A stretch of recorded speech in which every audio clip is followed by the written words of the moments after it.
El demonio de la perversidad. En la consideración de las facultades e impulsos de la prima movilia del alma humana, los frenólogos han olvidado una tendencia que, aunque evidentemente existe un sentimiento radical, primitivo, irreductible, los moralistas que lo precedieron también habían pasado por alto. Con la perfecta arrogancia de la razón, todos la hemos pasado por alto. Hemos permitido que su existencia escapara a nuestro conocimiento tan solo por falta de creencia, de fe, sea fe en la revelación o fe en la cábala. Nunca se nos ha ocurrido pensar en ella, simplemente por su gratuidad. No creímos que esa tendencia tuviera necesidad de un impulso. No podíamos percibir su necesidad. No podíamos entender. Es decir, aunque la noción de este primum mobile se hubiese introducido por sí misma, no podíamos entender de qué modo era capaz de actuar para mover las cosas humanas, ya temporales, ya eternas. No es posible negar que la frenología, y en gran medida toda la metafísica, han sido elaboradas a priori. El metafísico y el lógico, más que el hombre que piensa o el que observa, se ponen a imaginar designios de Dios, a dictarle propósitos. Habiendo sondeado de esta manera, a gusto, las intenciones de Jehová, construyen sobre estas intenciones sus innumerables sistemas mentales. En materia de frenología, por ejemplo, hemos determinado, primero, por lo demás era bastante natural hacerlo, que entre los designios de la divinidad se contaba el de que el hombre comiera. Asignamos, pues, a este un órgano de la alimentividad para alimentarse. Y este órgano es el acicate por el cual la deidad fuerza al hombre, quieras que no, a comer. En segundo lugar, habiendo decidido que la voluntad de Dios quiere que el hombre propague la especie, descubrimos inmediatamente un órgano de la amatividad. Y lo mismo hicimos con la combatividad, la idealidad, la casualidad, la constructividad, en una palabra, con todos los órganos que representan una tendencia, un sentimiento moral o una facultad de puro intelecto. Y en este ordenamiento de los principios de la acción humana, los spurceimistas, con razón o sin ella, en parte o en su totalidad, no han hecho sino seguir en principio los pasos de sus predecesores, deduciendo y estableciendo cada cosa a partir del destino preconcebido del hombre, y tomando como fundamento los propósitos de su Creador. Hubiera sido más prudente, hubiera sido más seguro fundar nuestra clasificación, puesto que debemos hacerla, en lo que el hombre habitual u ocasionalmente hace, y en lo que siempre hace ocasionalmente, en cambio de fundarla en la hipótesis de que Dios pretende obligarle a hacer. Si no podemos comprender a Dios en sus obras visibles, ¿cómo lo comprenderíamos en los inconcebibles pensamientos que dan vida a sus obras? Si no podemos entenderlo en sus criaturas objetivas, ¿cómo hemos de comprenderlo en sus tendencias esenciales y en las fases de la creación? La inducción a posteriori hubiera llevado a la frenología a admitir, como principio innato y primitivo de la acción humana, algo paradójico que podemos llamar perversidad, a falta de un término más característico. En el sentido que le doy es, en realidad, un móvil sin motivo, un motivo no motivado. Bajo sus incitaciones actuamos sin objeto comprensible, o, si esto se considera una contradicción en los términos, podemos llegar a modificar la proposición y decir que bajo sus incitaciones actuamos por la razón que no deberíamos actuar. En teoría ninguna razón puede ser más irrazonable, pero, de hecho, no hay ninguna más fuerte. En ciertos espíritus, en ciertas condiciones llega a ser absolutamente irresistible. Tan seguro como que respiro, sé que en la seguridad de la equivocación o el error de una acción cualquiera reside con frecuencia la fuerza irresistible, la única que nos impele a su prosecución. Esta invencible tendencia a hacer el mal por el mal mismo no admitirá análisis o resolución en ulteriores elementos. Es un impulso radical, primitivo, elemental. Se dirá, lo sé, que cuando persistimos en nuestros actos porque sabemos que no deberíamos hacerlo, nuestra conducta no es sino una modificación de lo que comúnmente provoca la combatividad de la frenología. Pero una mirada mostrará la falacia de esta idea. La combatividad, a la cual se refiere la frenología, tiene por esencia la necesidad de autodefensa. Es nuestra salvaguardia contra todo daño. Su principio concierne a nuestro bienestar. Y así el deseo de estar bien es excitado al mismo tiempo que su desarrollo. Se sigue que el deseo de estar bien debe ser excitado al mismo tiempo por algún principio, que será una simple modificación de la combatividad. Pero en el caso de esto que llamamos perversidad, el deseo de estar bien no solo se manifiesta, sino que existe un sentimiento fuertemente antagónico. Si se apela al propio corazón, se hallará, después de todo, la mejor réplica a la sofistería que acaba de señalarse. Nadie que consulte con sinceridad su alma y la someta a todas las preguntas estará dispuesto a negar que esa tendencia es absolutamente radical. No es más incomprensible que característica. No hay hombre viviente a quien en algún periodo no lo haya atormentado, por ejemplo, un vehemente deseo de torturar a su interlocutor con cincurloquios. El que habla advierte el desagrado que causa. Tiene toda la intención de agradar. Por lo demás, es breve, preciso y claro. El lenguaje más lacónico y más luminoso lucha por brotar de su boca. Solo con dificultad refrena su curso. Teme y lamenta la cólera de aquel a quien se dirige. Sin embargo, se le ocurre la idea de que puede engendrar esa cólera con ciertos incisos y ciertos paréntesis. Este solo pensamiento es suficiente. El impulso crece hasta el deseo hasta el anhelo hasta una ansia incontrolable. Y el ansia, con gran pesar y mortificación del que habla y desafiando todas las consecuencias, es consentida. Tenemos ante nosotros una tarea que debe ser cumplida velozmente. Sabemos que la demora será ruinosa. La crisis más importante de nuestra vida exige, a grandes voces, energía y acción inmediatas. Ardemos. Nos consumimos de ansiedad por comenzar la tarea. Y en la anticipación de su magnífico resultado, nuestra alma se enardece.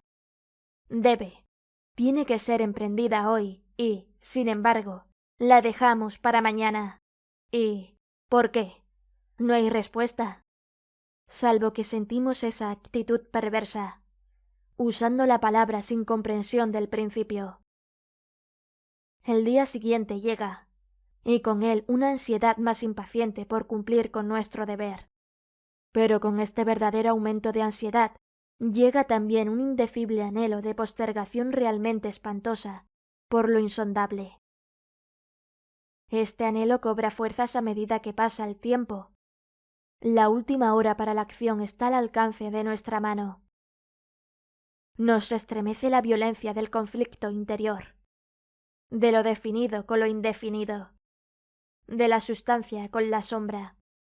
Pero si la contienda ha llegado tan lejos, la sombra es la que vence. Luchamos en vano. Suena la hora y doblan a muerto por nuestra felicidad. Al mismo tiempo es el canto del gallo para el fantasma que nos había atemorizado. Vuela, desaparece. Somos libres. La antigua energía retorna. Trabajaremos ahora. ¡Ay, es demasiado tarde! Estamos al borde de un precipicio. Miramos el abismo. Sentimos malestar y vértigo. Nuestro primer impulso es retroceder ante el peligro. Inexplicablemente nos quedamos. En lenta graduación, nuestro malestar y nuestro vértigo se confunden en una nube de sentimientos inefables. Por grados aún más imperceptibles esta nube cobra forma, como el vapor de la botella de donde surgió el genio de las 1001 noches. Pero en esa nube nuestra, al borde del precipicio, adquiere consistencia en forma mucho más terrible que cualquier genio o demonio de leyenda, y, sin embargo, es solo un pensamiento, aunque temible, de esos que hielan hasta la médula de los huesos, con la feroz delicia de su horror. Es simplemente la idea de lo que serían nuestras sensaciones durante la veloz caída desde semejante altura, por la simple razón de que implica la más espantosa y la más abominable entre las más espantosas y abominables imágenes de la muerte y el sufrimiento que jamás se hayan presentado a nuestra imaginación. Por esta simple razón la deseamos con más fuerza. Y porque nuestra razón nos aparta violentamente del abismo, por eso nos acercamos a él con más ímpetu. No hay en la naturaleza pasión de una impaciencia tan demoníaca del que, estremeciendo al borde de un precipicio, piensa arrojarse en él. Aceptar por un instante cualquier atisbo de pensamiento significa la perdición inevitable, pues la reflexión no hace sino apremiarnos para que no lo hagamos. Y justamente por eso, no podemos hacerlo. Si no hay allí un abrazo amigo que nos detenga, o si fallamos en el súbito esfuerzo de echarnos atrás, nos arrojamos, nos destruimos.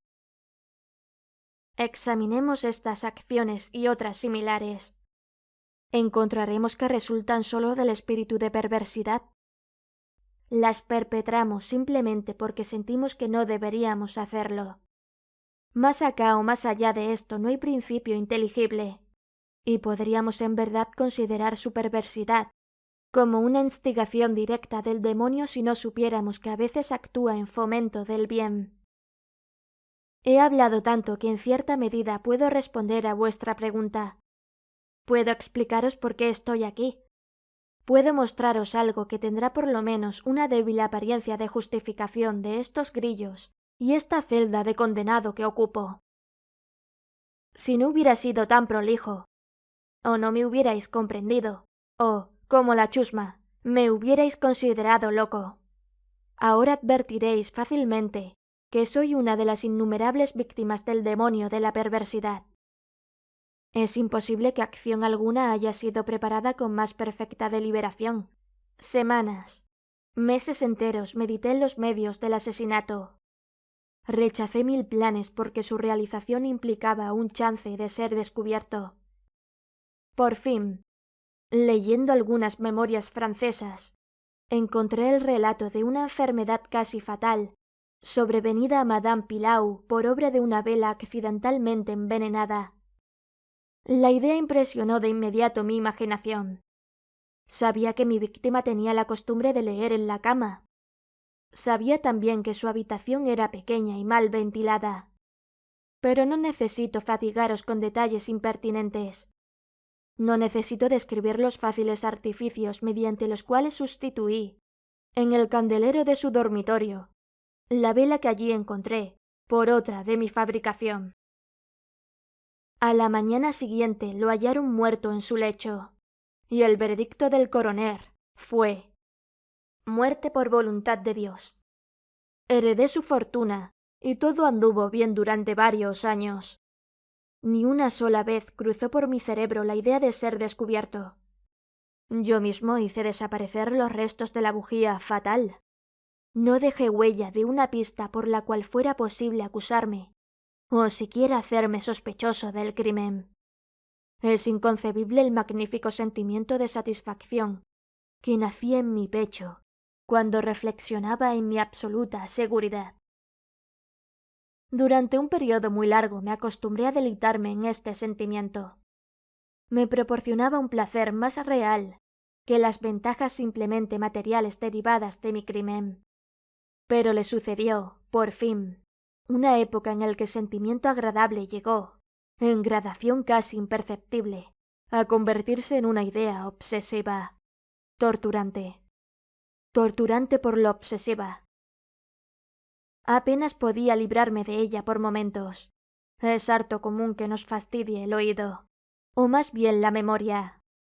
El machacón estribillo de una canción vulgar o algunos compases triviales de una ópera. El martirio no sería menor si la canción en sí misma fuera buena o el aria de la ópera meritoria. Así es como, al fin, me descubría permanentemente pensando en mi seguridad y repitiendo en voz baja la frase: «Estoy a salvo». Un día, mientras vagabundeaba por las calles, me sorprendí en el momento de murmurar, casi en voz alta, las palabras acostumbradas. En un acceso de petulencia les di una nueva forma. Estoy a salvo si no soy lo bastante tonto para confesar abiertamente. No bien pronuncié estas palabras, sentí que un frío de hielo penetraba hasta mi corazón. Tenía ya alguna experiencia de estos accesos de perversidad, cuya naturaleza he explicado no sin cierto esfuerzo, y recordaba que en ningún caso había resistido con éxito a sus embates. Y ahora, la casual insinuación de que podía ser lo bastante tonto para confesar el asesinato del cual era culpable, se enfrentaba conmigo como la verdadera sombra de mi asesinado y me llamaba a la muerte. Caminé vigorosamente, más rápido, cada vez más rápido. Para terminar corriendo, sentía un deseo enloquecedor de gritar con todas mis fuerzas.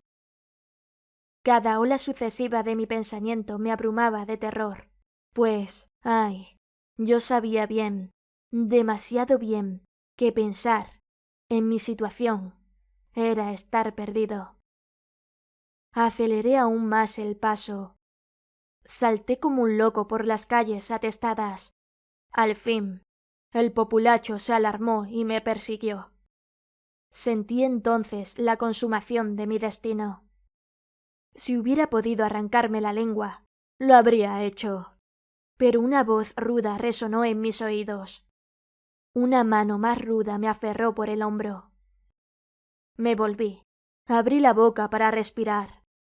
Por un momento experimenté todas las angustias del ahogo. Estaba ciego, sordo, aturdido.